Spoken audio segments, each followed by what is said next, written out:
Anticipo di 2 minuti, buongiorno a tutti. Recuperiamo i minuti dell'altro giorno. Ne approfitto intanto per fare gli auguri al signor Riccardo Giacometti, detto Ettore Giacometti, di Tribano, Padova, compie 100 anni oggi, quindi auguri al signor Giacometti. E partirei subito anche con il bollettino, sono 4.802.000 tamponi molecolari e 4.110.000 test rapidi. In totale sono 8.912.000. Penso che nel giro di un paio di giorni, 2 o 3 giorni, arriveremo a 9 milioni di tamponi. Totale 8.912.000. Nelle ultime 20 tamponi molecolari al signor Giacometti. E partirei subito anche con il bollettino, sono 4.802.000 tamponi molecolari e 4.110.000 test rapidi. In totale sono 8.912.000. Penso che nel giro di un paio di giorni, 2 o 3 giorni, arriveremo a 9 milioni di tamponi. Totale 8.912.000. Nelle ultime 24 ore i positivi sono 906, che confermano un dato, ovvero l'incidenza del 2,54% su 35.700 tamponi.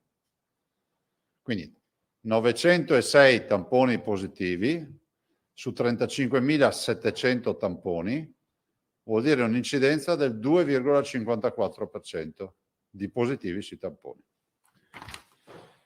Anche qui si va verso un numero tondo. I positivi dal 21 febbraio sono quasi 400.000. Quasi 400.000 vuol dire che noi abbiamo avuto 200.000 persone asintomatiche a domicilio in tutti questi mesi, in 1 anno e 2 mesi, e 200.000 persone con sintomi. Dei 400.000, il 5% almeno in ospedale, 5 per 4, 20. 20.000 persone sono finite in ospedale. Positivi di oggi calano ancora, 27.479.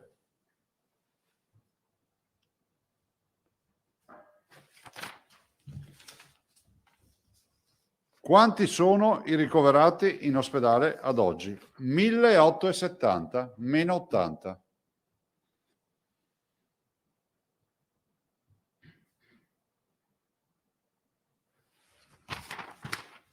Questi 1.870 sono così.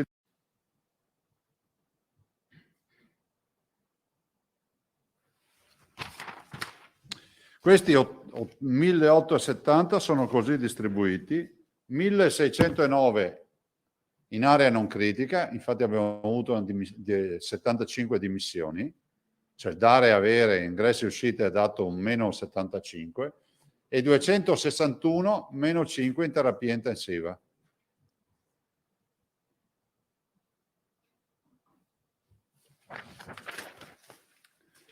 La terapia intensiva dei 2,61 più i 2,83 fa 544. Quindi 2,83 non Covid, 2,61 Covid fa 544. Morti, deceduti sono, i deceduti sono 23 nelle ultime 24 ore.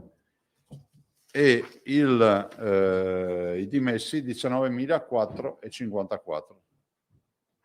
Ciao Adda. 4. Morti, deceduti sono, i deceduti sono 23 nelle ultime 24 ore, e i dimessi 19.454. Ciao Adda. Allora, primi dati. Questo è un dato assolutamente incoraggiante, perché avere questo dato dei ricoveri totali con meno 80 è ovvio che fa vedere che continua questo trend ovviamente di calo. Stessa cosa ovviamente vale per le terapie intensive, meno 2,61 le terapie intensive. Ovvio è che di infezione, come dico tutti i giorni, ce n'è. Noi dobbiamo essere rigorosi nel rispetto delle regole. È giusto che si rivendichino aperture, ma è altrettanto vero, dico tutti 2,61, tanto in 500 morti, deceduti sono, i deceduti sono 23 nelle ultime 24 ore e il 3 non Covid, tutti sono, i deceduti sono 23 nelle ultime 24 ore e i dimessi 19.454. Ciao Adda. Allora, primi dati. Questo è un dato assolutamente incoraggiante, perché avere questo dato dei ricoveri totali con meno 80 è ovvio che fa vedere che continua questo trend ovviamente di calo. Stessa cosa ovviamente vale per le terapie intensive, meno 2,61 le terapie intensive.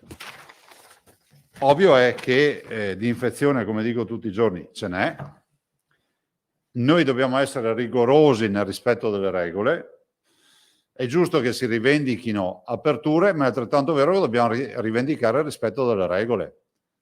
C'è il combinato disposto di aprire e non rispettare le regole banali della mascherina piuttosto che del distanziamento sociale o dell'igiene delle mani, ci porta ancora a precipitare. Allora, vedo che si fa l'esempio della Gran Bretagna che ha aperto, a parte il fatto che ha aperto all'aperto, però voglio ricordare che la Gran Bretagna si è fatta 4 mesi di lockdown, che non vuol dire zona rossa, zona arancione, lockdown vuol dire chiusi in casa. Voglio anche ricordare che la Gran Bretagna chiude il suo bilancio per ora con oltre 130.000 decessi. E questo per dire cosa? Per dire che noi abbiamo un vantaggio sui paesi del nord Europa che è rappresentato dal fattore climatico. E sappiamo che il coronavirus, perché è un coronavirus, si comporta come gli altri coronavirus, cioè che ha una sua stagionalità. Più o meno dimostrata, però abbiamo visto che con l'arrivo delle buone temperature, della bella stagione, insomma, lo vedete da soli che questa terza ondata da noi, che è iniziata un mese dopo rispetto alle altre regioni, perché noi abbiamo aperto un mese dopo le scuole, perché questa è la verità, vedete questa terza ondata, per ora ha sempre dimostrato una forza non, diciamo, distruttiva come quella di dicembre. E se andate a confrontare a quella della prima ondata di marzo 2020, vedete comunque che la forza di questa ondata è stata sicuramente minore rispetto a quella di marzo 2020, perché è iniziata ovviamente con altre modalità. Noi continuiamo a vaccinare, anche oggi chiudiamo un bollettino di 22.222, mettete 5 volte 2 ci siamo capiti, 22.222 vaccini. Siamo già, io stamattina abbiamo fatto la riunione, siamo già all'87, ma potrei dirvi 90% senza problemi degli over 80. Ve lo dico perché il bollettino non tiene presente, ad esempio, e questo ve lo annuncio, oggi posso dire quasi con certezza, che il 5% degli over 80 non si vuole vaccinare. Sapete questo dato sempre, no? E quindi voi sapete che il target degli over 80 è di,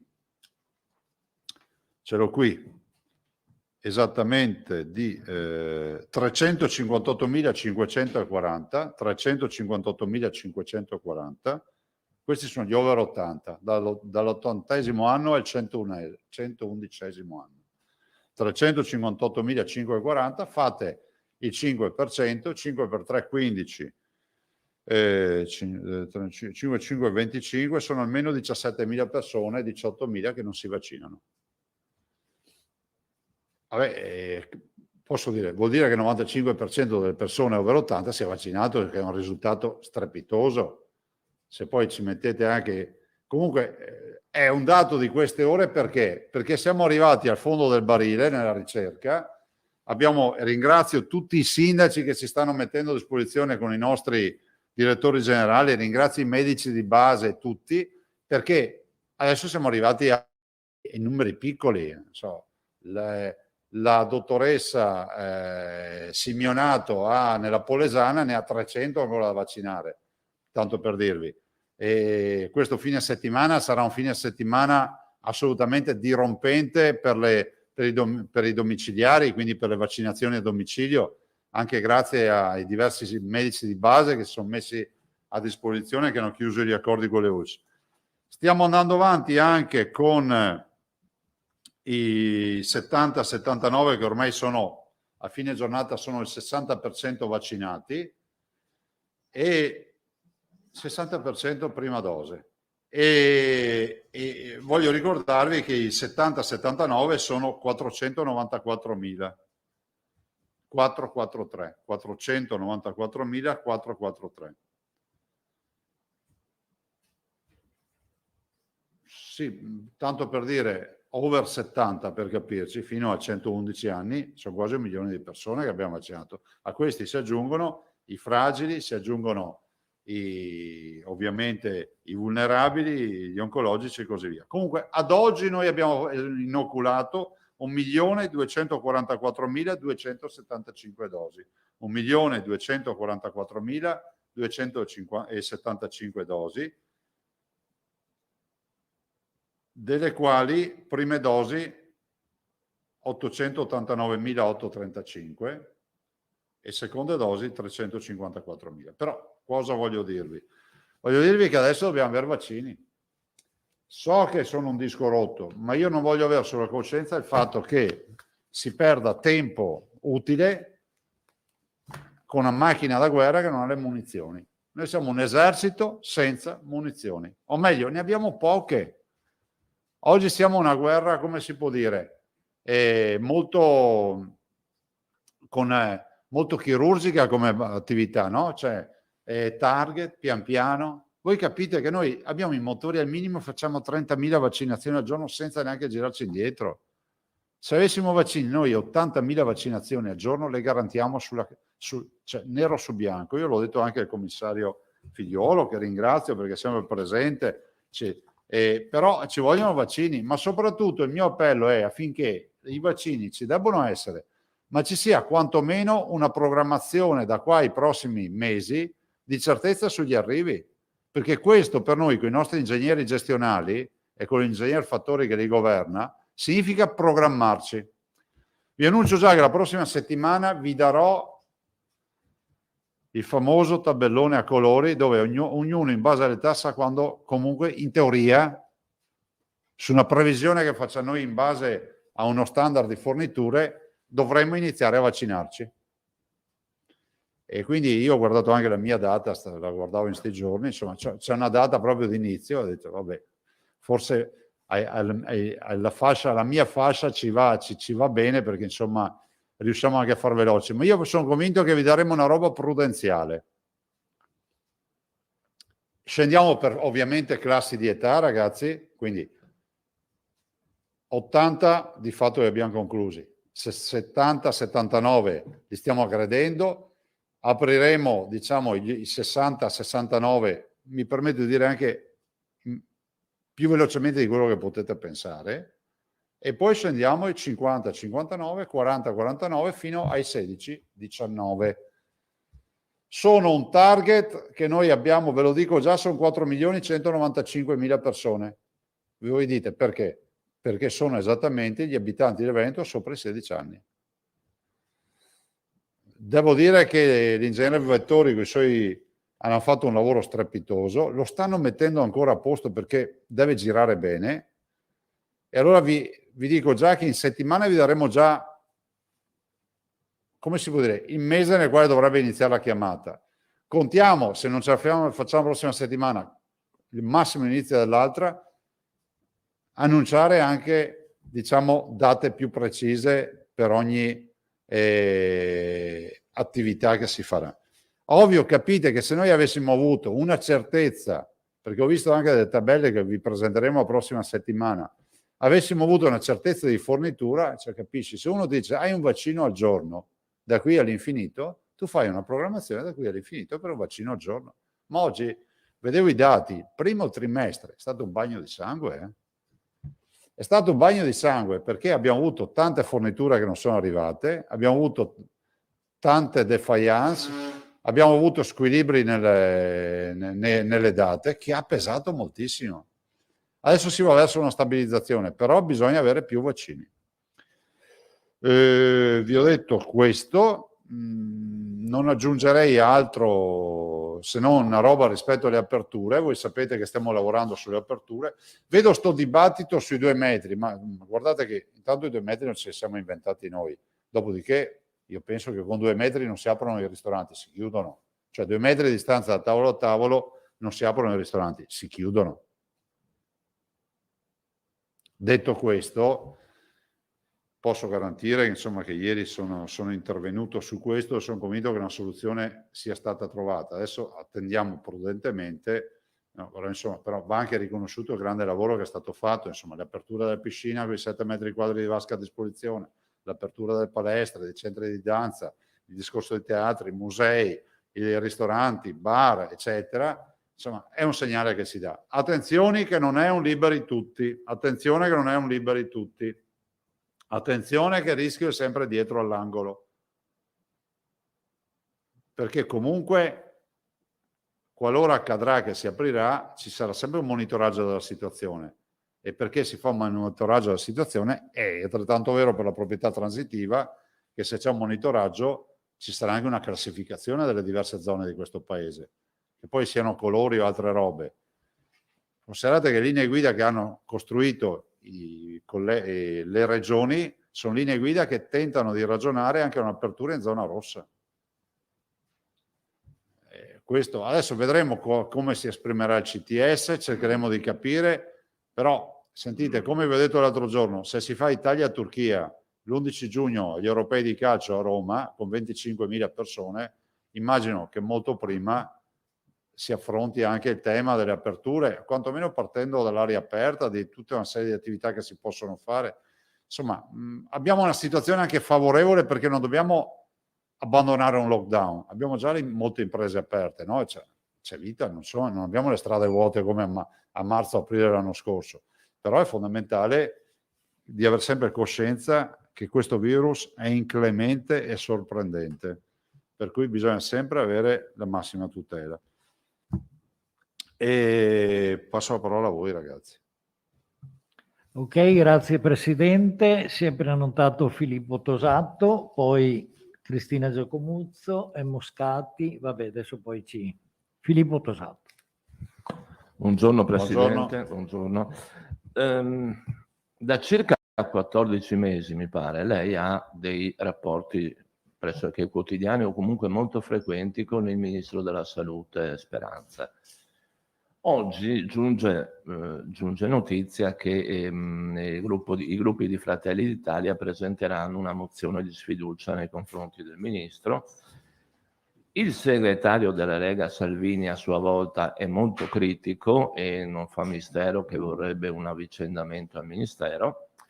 La domanda è quali sono i suoi rapporti istituzionali con Speranza e qual è la sua valutazione dell'operato di Speranza, visto che lei è in grado, credo, di fornire una valutazione avendo seguito questa vicenda dal suo inizio e avendo agito anche in collegamento con il governo, insomma in contatto con il governo.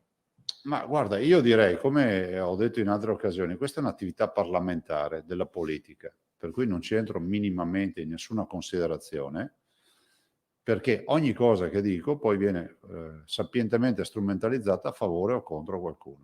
Punto. Cioè è come se avessimo una mozione in consiglio regionale e qualcuno da fuori cominciasse a fare ragionamenti. Cioè, ho massimo rispetto per il Parlamento, per i gruppi parlamentari. Se la vedranno loro, discuteranno, punto. Cioè, ne fate tante anche su di me.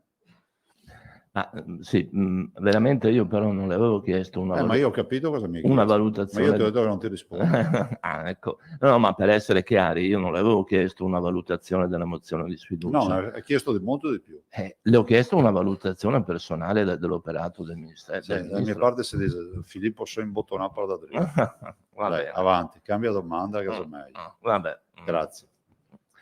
Ha svicolato, mettiamola così. No, ma perché qualsiasi considerazione, se dicessi anche guarda quello lì ha le doppie punte, viene fuori Zai ha detto che ha le doppie punte, cioè non ha senso in un dibattito che è stato iniziato, tu mi capisci, sei persona intelligente, in un dibattito iniziato fuori dal contesto regionale e che interessa forze politiche del Parlamento italiano, che io vado a esprimere la mia considerazione se uno è alto, biondo, con gli occhi azzurri o altre robe del genere, non esiste. Grazie. Prego. Per quanto riguarda invece i numeri, no? Il dato epidemiologico, Sì. sono numeri ampiamente da zona gialla. Sì. Allora, io non ho capito questo. Ieri l'assessore Lanzarini... Vi ha dato i dati ieri? Sì, sì. Ah, bene. Ci ha dato i dati e giustamente ha detto questi sono numeri da zona gialla, però ha detto purtroppo resteremo in arancione. Io non ho capito una cosa. È vero che il decreto prevede soltanto il rosso e l'arancione, però nel decreto c'è anche un passaggio che riserva, no? Riserva, tagliando. Sì. Lo deve fare il governo. Appunto, ma non... Cioè, ce la mettiamo via, insomma. No, diciamo che l'azione delle regioni con le linee guida è propedeutica a questo tagliando. Anche le dichiarazioni del, ministro, del primo ministro vanno in questa in direzione. Non vedo posizioni, diciamo fondamentaliste da parte del presidente Draghi. Partendo da un presupposto che la salute dei cittadini viene prima di tutto, dall'altro è ovvio che c'è oggi un'emergenza economica che deve essere affrontata. Io spero che il governo poi al suo interno, alla luce di tutto quello che è il quadro sanitario, le proposte delle regioni, prenda una decisione rispetto a questo tagliando. Se poi è un traccheggiare, cioè arrivare al 30 aprile per poi dire si fa dal 1° maggio, ma comunque ricordo che questo decreto, ecco ricordiamolo questo Filippo, scade il 30. Quindi comunque deve esserci qualcosa di nuovo dal 1° maggio. E la vedo dura reiterare l'attuale decreto, cioè ripresentare l'attuale decreto con zone arancioni e gialle e rosse. Vi voglio sottolineare quello che dico sempre, non faccio né il chiusurista, se così si può dire in italiano, o l'aperturista. Guardo in faccia la realtà. Se domani mattina mi ritrovo i numeri che gira, diversamente vi dico ragazzi, qua qualcosa non torna.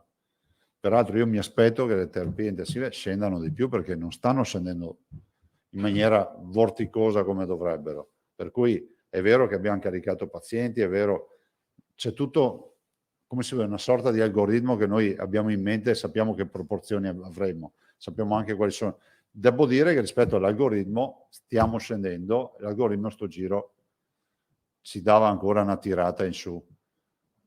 Quindi sta un po' smentendo l'algoritmo, ma non vorrei, ma anche bussa l'algoritmo e dice no, non mi ero sbagliato, guardate qua.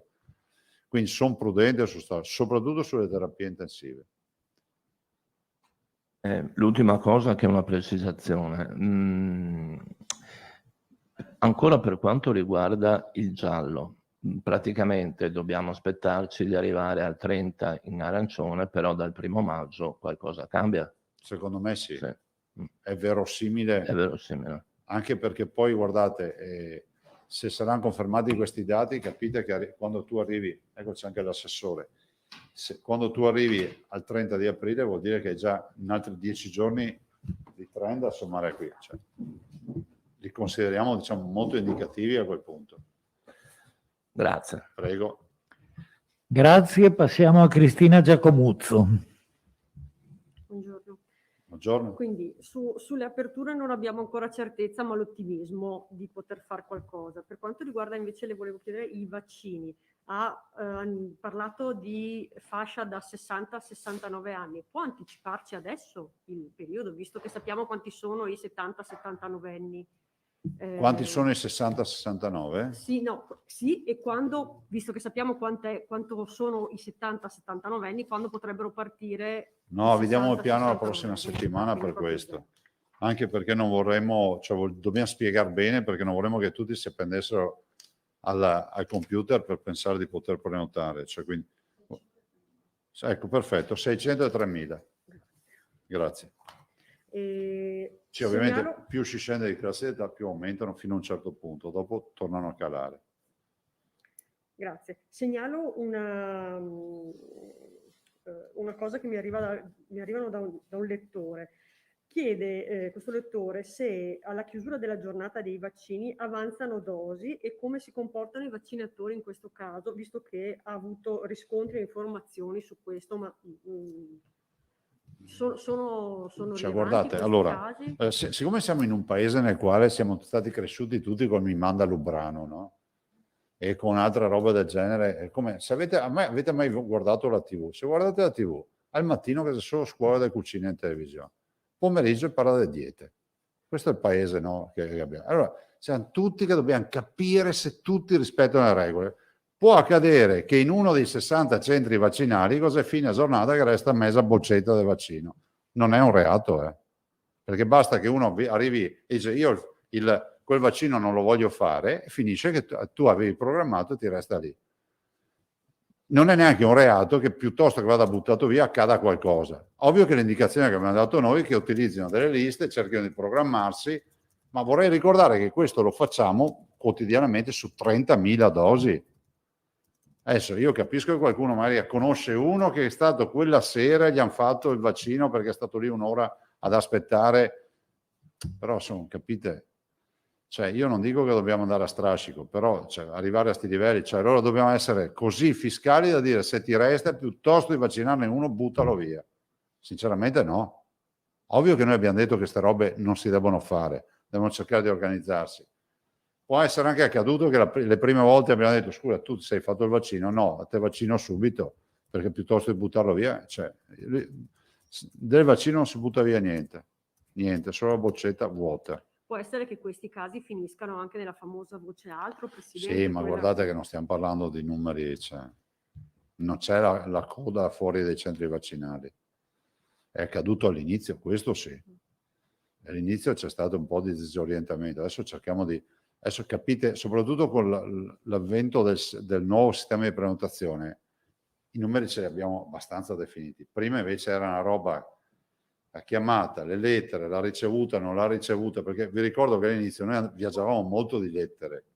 La lettera non è che uno ti dice sì vengo, e quindi ci ritrovavamo dei buchi nelle prenotazioni. Per dire, noi stiamo aprendo accessi liberi agli over 80 e abbiamo tanti buchi. Altre due cose veloci, Presidente, e poi lascio Anche la perché parola sono agli pochi, e poi c'è questo abbandono, dicevo prima, dico a Alda e a Marco che sono arrivati dopo, c'è un abbandono del 5% delle vaccinazioni, quindi siamo sul 95% dell'adesione sugli over 80. Io invece le do un altro numero, 245.802, che sono il dato che avete fornito voi qualche giorno fa, gli operatori non vaccinati. La CGIL chiede se è il caso di distinguere i veri Novax da chi purtroppo non può fare Sì, ma il c'è vaccino. 3 milioni di distinzioni. Ci sono anche quelli che hanno avuto il Covid e non possono essere vaccinati perché devono essere passati 2 mesi. Ci sono quelli che non si vogliono vaccinare, ci sono quelli che non possono vaccinarsi, ma non è il momento di fare polemica. Cioè, nessuno ha messo in croce nessuno. Cioè, avete mai Sì, sentito però c'è dire... un decreto adesso, no? Sì, ho capito, ma avete mai sentito dire da noi colpevolizzare questo contingente residuale di non vaccinati? Capiamo che ognuno può avere delle motivazioni. Ma se un sanitario avrà un'implicazione. C'è una procedura che si innesca, alla fine rispondiamo a chi ha i quesiti, che alla fine ci sarà una distinzione tra chi si è rifiutato di farsi vaccinare, per cui il decreto prevede una sua applicazione, da chi non può vaccinarsi, a chi... Quindi alla fine di questo processo si intende un po'. È ovvio che dovremmo farlo, lo prevede il decreto. Ancora un mese, vero, di tempo. Sì. L'ultima cosa le chiedo... È venuta la dottoressa Russo fra l'altro a spiegarlo. Sì, mi sembrava che ci fosse ancora un mese alla fine del tempo. Un commento, Presidente, su il titolo di apertura del giornale di oggi, quando parla di rivelazione shock, Chi è che ha per reso? cui l'OMS Forse. Ma l'OMS con la mascherina non te vedi più niente. avrebbe fatto di tutto per evitare gli elogi a Zaia. Beh, Cosa ne pensa, come la vede questa? Guardate, premetto una roba, perché mi metto nei panni di chi legge. L'ho letta anch'io stamattina, sinceramente. Io il dottor Zambon l'ho conosciuto dopo il Covid, non sapevo neanche nulla del dottor Zambon, questo deve essere chiaro.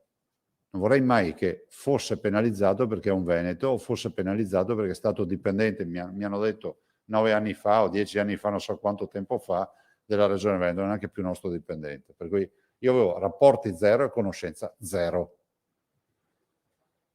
Quindi l'ho conosciuto post, ste robe, ma veramente molto di recente.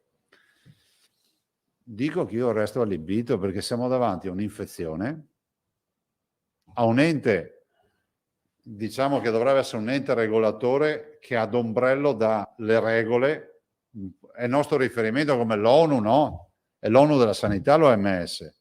E quindi immagino che quello che dovrebbe essere chiamato a fare è certificare l'evidenza. Aver appreso dai giornali, non so se poi sarà confermato, metteteci un condizionale da qualche parte, se no pose tutte le lettere che arriva. Se è vero quello che leggo dai giornali, della sottolineatura rossa, del giallo, eccetera, come ho visto, dico che è inquietante. Ma non perché ci sono di mezzo io, ma figuratevi, perché stiamo parlando di un virus, di una pandemia, di morti, di contagi e di un casino pauroso che abbiamo subito e stiamo subendo, di un incubo, no?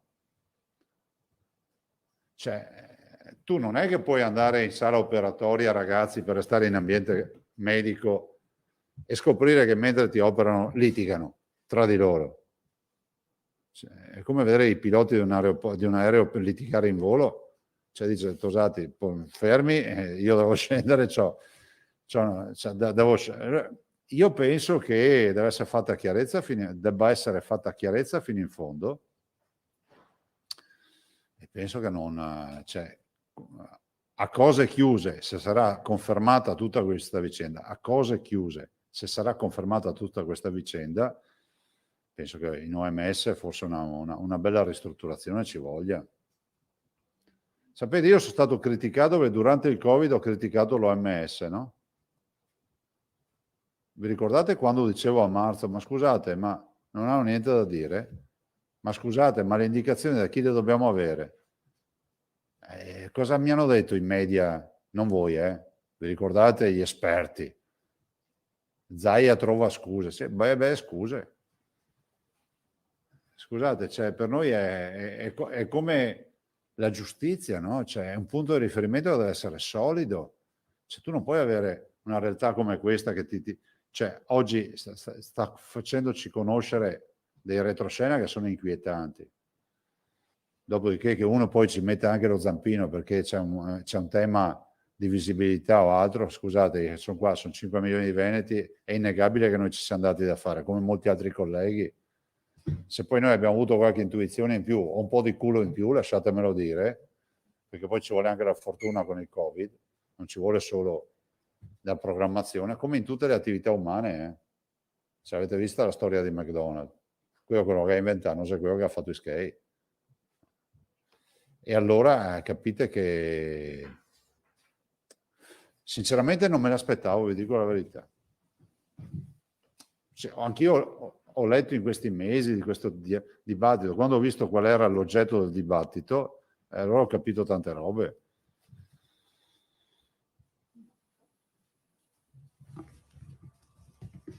Se Cristina ha finito, passiamo a Silvia Moscati.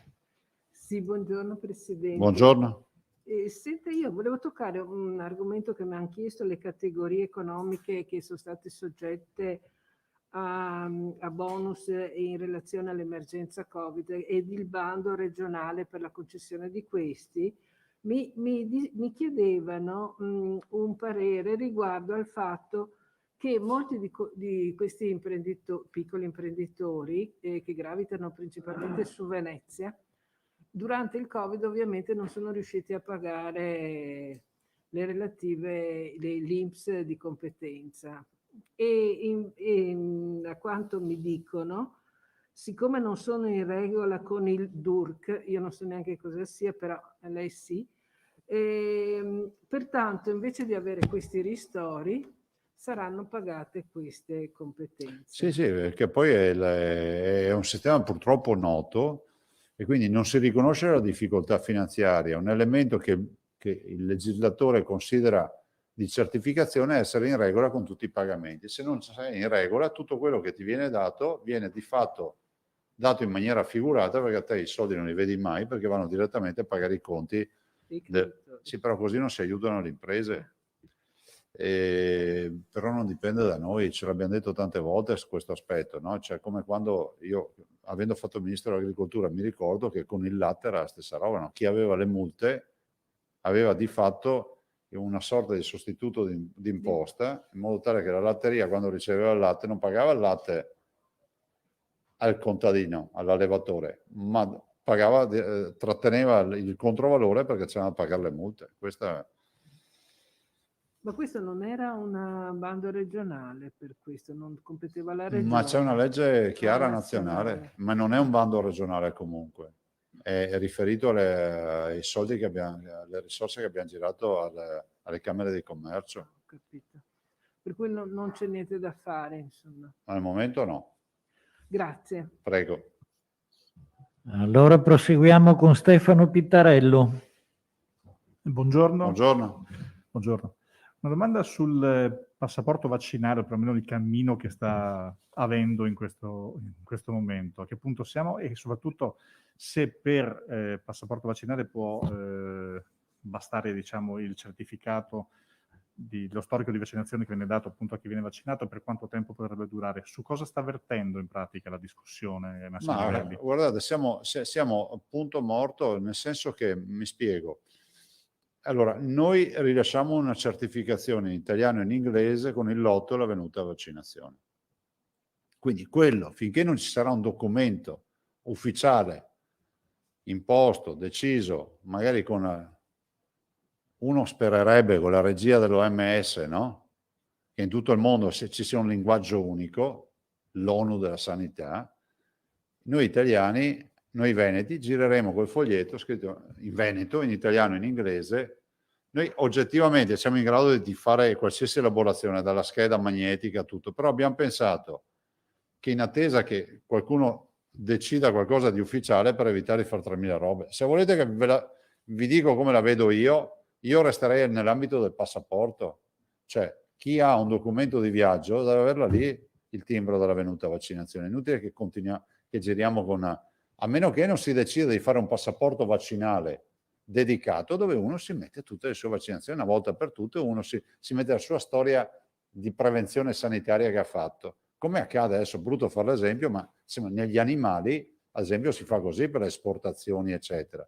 Anche lì è un fatto di regolamenti di polizia veterinaria, e può accadere sicuramente anche in medicina. Non sto paragonando, ecco, eviterei di dire Zai è paragonato, vi faccio solo un esempio di organizzazione sanitaria. Quindi sarà inevitabile che noi avremo un documento. Certo è che se a livello internazionale europeo si aspetta ancora un po', finirà che ancora una volta i cinesi saranno i primi a farselo, no? E dopo diciamo sempre ma i cinesi, ma qualcuno. Noi potevamo già averlo in tasca sto passaporto. Ma anche qui l'Europa del politically correct si è indignata davanti al passaporto vaccinale. E io voglio vedere quanti si indignano e restano a casa per partito preso, non prendono più un aereo perché gli chiederanno il passaporto vaccinale. Noi abbiamo visto come si sono impennate le richieste di vaccinazione dopo che è uscita la notizia che molti voli non vogliono i non vaccinati, che è discriminatorio in un contesto nel quale è volontaria, è discriminatorio, ma bisogna prendere atto che funziona così. Prego. Allora proseguiamo. In quinta posizione Curzio Pettenò. Presidente, buongiorno. Buongiorno. Volevo sapere, ma un incontro con il Premier Draghi e la cabina di regia è previsto o no, e quando è previsto? Al momento no, però ci sarà. Adesso noi abbiamo elaborato, forse l'assessore dopo vuol darvi anche un aggiornamento sulle linee guida, ma richiariamo questa storia di 2 metri perché si sta diffondendo una leggenda metropolitana. Però al momento no, al momento non abbiamo riunioni col Presidente del Consiglio, però ci saranno inevitabilmente. In ogni caso oggi è stata la cabina di regia, noi si resta in arancione e così via, però c'è le proposte delle regioni sulle riaperture graduali. Lei ovviamente è per queste riaperture graduali, ci sono le preoccupazioni di dire bisogna che siano riaperture certe che poi non si torni indietro, come è avvenuto ad esempio in Sardegna, che è diventata bianca e si ritrova adesso rossa. Ecco, su questi aspetti di rischi che ci sono nella presenza del virus che continua ad esserci e le riaperture, come valuta lei le possibili riaperture anche in Veneto? Ma non sono né aperturista né chiusurista, dobbiamo prendere atto che il virus lo conosciamo, che le situazioni sanitarie, la situazione è cambiata rispetto a un anno fa, raddoppiato le terapie intensive, abbiamo protocolli di cura, abbiamo gli anticorpi monoclonali, gli dispositivi di difesa, di protezione e soprattutto i vaccini. Per cui dobbiamo iniziare una fase di convivenza con obiettività e buon senso, quindi un'apertura graduale partendo dalla riaperta. Un'apertura graduale con rischi che poi, con riaperture che devono proseguire, che devono restare tali, secondo lei? Ma io sono convinto che poi torneremo alla normalità. L'ho detto persino Anthony Fauci, che è il virologo dei virologi, l'ho detto a autunno sarà finita. L'ho detto l'amministratore delegato, il CEO di Pfizer, ha detto con l'autunno è finita, e nel frattempo io direi di non stare a aspettare l'autunno e di cercare di organizzarci. Per quanto riguarda c'è una proposta, la Presidente delle Regioni, che ci sia un rapporto sulle riaperture legato anche a quanti vaccini sono stati fatti alle varie regioni. Secondo e me, anche sui tamponi che sono stati effettuati. Beh, allora noi siamo vincenti perché siamo sopra sui primi per tamponi e primi per vaccinazioni. Secondo me è corretto, però è pur vero che va valutata la quantità e anche la qualità delle vaccinazioni. Perché vaccinare 1000 anziani a domicilio non è come vaccinare 1000 anziani in un centro vaccinale. Non è un nostro problema, ma dico è bene guardare bene questi dati. E non è come vaccinare 1000 cinquantenni che si sono presentati a un drive-in, visto considerato che qualcuno non ha rispettato le categorie vaccinali. Perciò sui parametri da rivalutare per le fasce, che resteranno le fasce, secondo lei che parametri devono essere decisi per questo, con una modifica che viene, perciò ad esempio anche tamponi e vaccinazioni? A nostro avviso va rivisto il modello dei 21 parametri, nato il 21 febbraio in quei giorni del 2020. La situazione epidemiologica sanitaria è totalmente cambiata, va inserita la condizione delle vaccinazioni, che è una condizione importante, e non influente anche delle qualità delle cure, perché con gli anticorpi monoclonali si sta galoppando. Il Veneto, peraltro, è la regione che utilizza più anticorpi in Italia. Grazie Presidente. Prego. Fra l'altro ci sarà la professoressa Tacconelli lunedì a parlarvi di grosse novità sui monoclonali. Grazie Curzio, adesso tocca a Paolo Guidone, poi Marco Bonet. Buongiorno Presidente. Buongiorno. Anch'io ho 2 domande che le giro, che vengono dai nostri ascoltatori. Uno è un gestore di una piscina. Nelle piscine non ci sono stati, almeno questo ci dice, casi di contagi significativi in questi mesi. Eppure in questo momento le piscine sono aperte solo alla Federica Pellegrini, praticamente. Allora, per poter consentire la pratica sportiva non agonistica, qual è la sua posizione sulla riapertura in particolare delle piscine, e se ritiene che dovrebbe essere trattata, le piscine dovrebbero essere trattate come una casistica a sé stante? Sì, io condivido tutto quello che si dice. Io spero che non si faccia polemica, perché Federica Pellegrini deve allenarsi. Cioè, comunque, come si vede, è un biglietto da visita che noi abbiamo a livello internazionale e ci aiuta anche a uscire anche da questa crisi, no? Perché comunque è un elemento di comunicazione dei nostri territori, quindi ben venga. Io penso che abbiano ragione, nel senso che piscine, ma sentite, in un museo, ho visto ieri sera una trasmissione, la cena, l'ultima cena, no? Che assembramenti ci sono per andare a visitare, a vedere l'ultima cena, e che lo fai in maniera programmata con le prenotazioni. Bisogna uscire da queste logiche che avevano e hanno imparzialmente un criterio fondante. Ad esempio a febbraio ce l'avevano tutto, non sapevamo nulla del virus, non sapevamo neanche se stare in una stanza a 10 metri da un'altra persona ti contagiavi. Adesso abbiamo capito molte robe e quindi dobbiamo ritarare, e quindi sono d'accordo su ritarare. Comunque le regioni le hanno messe tra le priorità, cioè nel documento che è stato ieri licenziato dalla conferenza e mandato dal presidente Fedriga appunto al governo, ci sono la ristorazione, palestre e piscine, perché abbiamo ritenuto che sono le priorità che andrebbero riaperte il prima possibile. Certo. Una signora ci chiede anche qual è, anche se vabbè, questo è un discorso puramente teorico, perché adesso ci sono i 60enni, 70enni, eccetera. Fino a qual è l'età minima per la quale è prevista la vaccinazione? 16 anni. 16 anni, ecco. E un'ultima cosa, in realtà ha già posto la domanda al collega sul passaporto vaccinale, anche se c'è questo rischio, lei stesso lo diceva, di discriminazione. Lei resta, diciamo, convinto dell'opportunità del passaporto vaccinale? Cioè, guardate, è un dato di fatto, cioè io direi di finirla con queste elucubrazioni e queste, come si può dire, di elargire grandi riflessioni. Il vaccino è volontario. Bene, ci sono delle compagnie aeree che non ti fanno salire se non ti sei vaccinato. Sarà colpa mia. Io vi dico solo che se volete salire in quell'aereo avete bisogno di un documento, e siccome noi siamo un'istituzione abbiamo l'obbligo di prepararvi e mettervi in condizioni di dire che siete vaccinati. Leggo delle robe allucinanti. Cioè, guardate, l'altro giorno in un'intervista io ho detto che, a mio avviso, ve lo confermo, che vaccinare oggi è una posizione strategica, cioè chi vaccinerà per primo la propria comunità la mette in sicurezza e va prima sui mercati. Io ho detto, si ristabilirà a livello internazionale un nuovo ordine mondiale, no? Cioè italiano sto qua, mi pare, no? Cioè daremo un nuovo peso all'importanza dei paesi. Capiamoci, se l'estremo oriente vaccinasse e l'Occidente non vaccinasse, è ovvio che il baricentro dell'economia e della forza dei paesi si sposta lì. Per aver citato la parola ordine mondiale e che ha fatto il disastro. Cioè, non lo so, c'è uno che ha preso anche un premio Nobel e aveva scritto un libro, no? Che è Kissinger.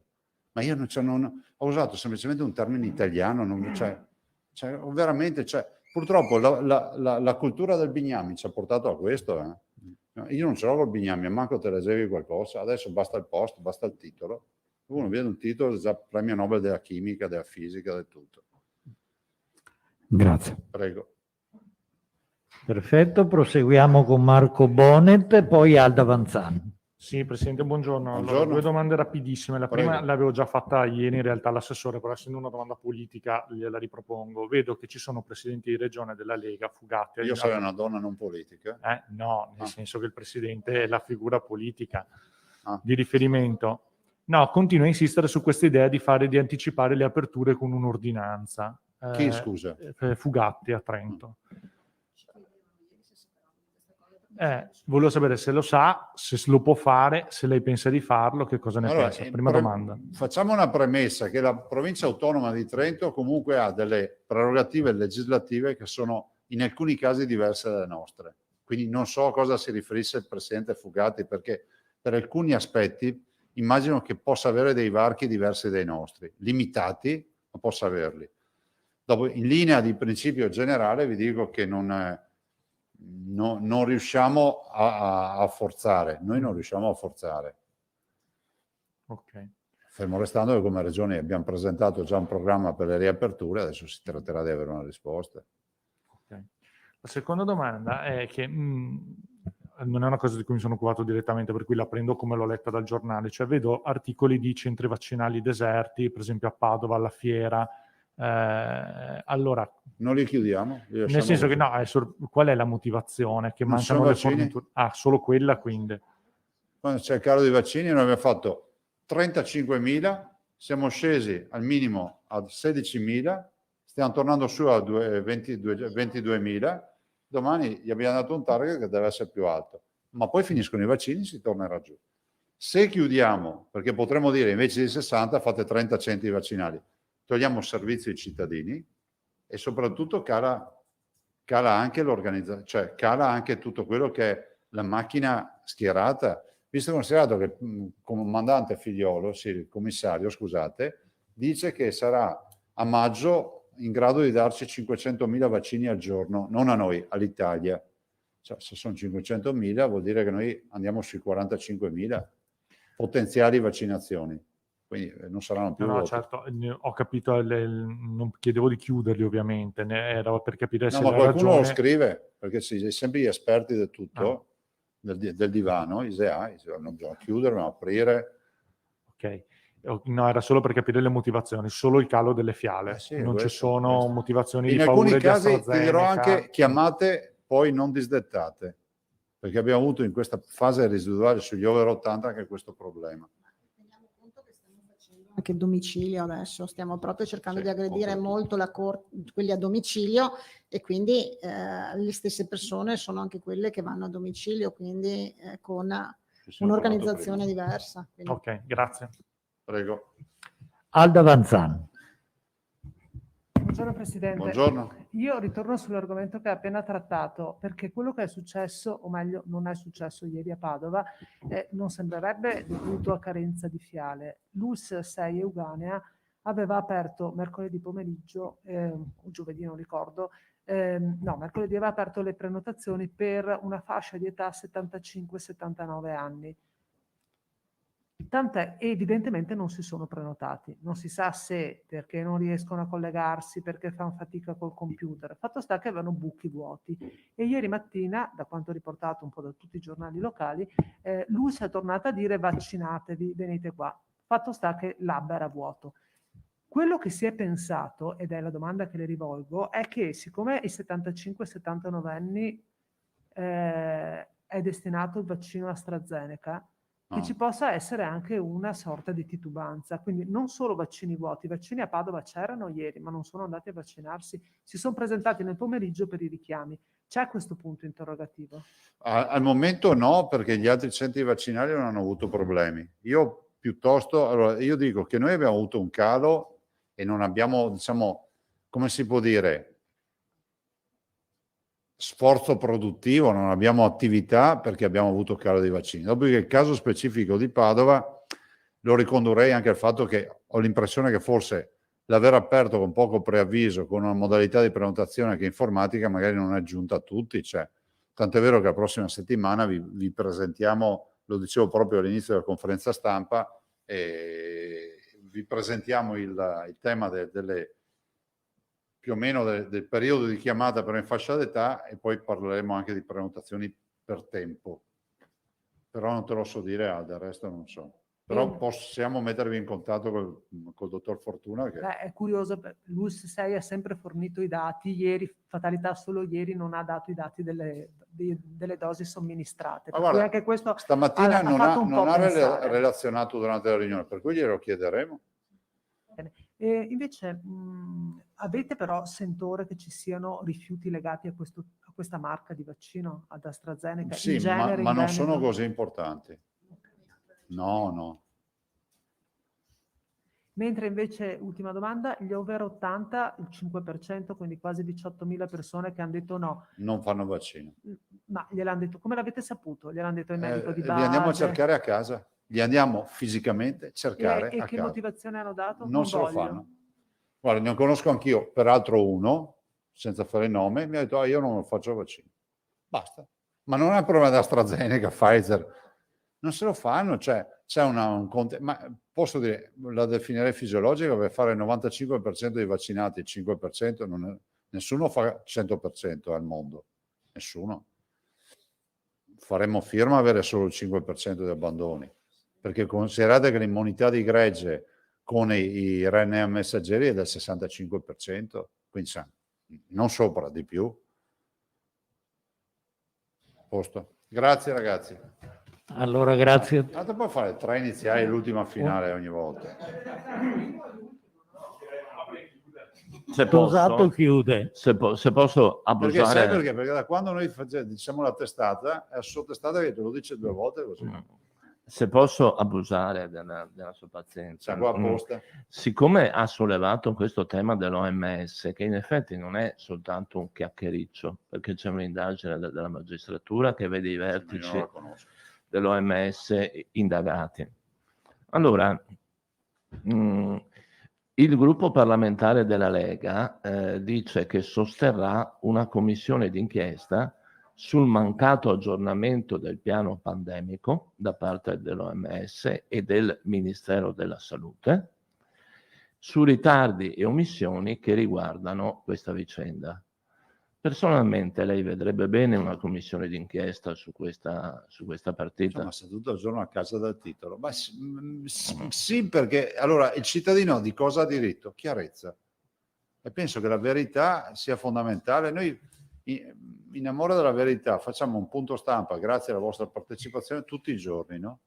Proprio perché è nato questo punto stampa per dire, vi ricordate da dove si partiva? Da Wuhan che non dava i dati, vi ricordate la storia? E noi abbiamo detto subito, beh, noi non vogliamo fare cose con i veneti, succeda quel che succeda. E sapete quanti mi hanno detto non fare il punto stampa, se poi ci saranno morti, cosa vai a dire? Questi erano i consigli che mi davano. Invece noi siamo venuti qua e siamo ancora qua. E rispondiamo a tutto, anche a Tosato. Grazie. Grazie a tutti Grazie. e appuntamento alla prossima volta.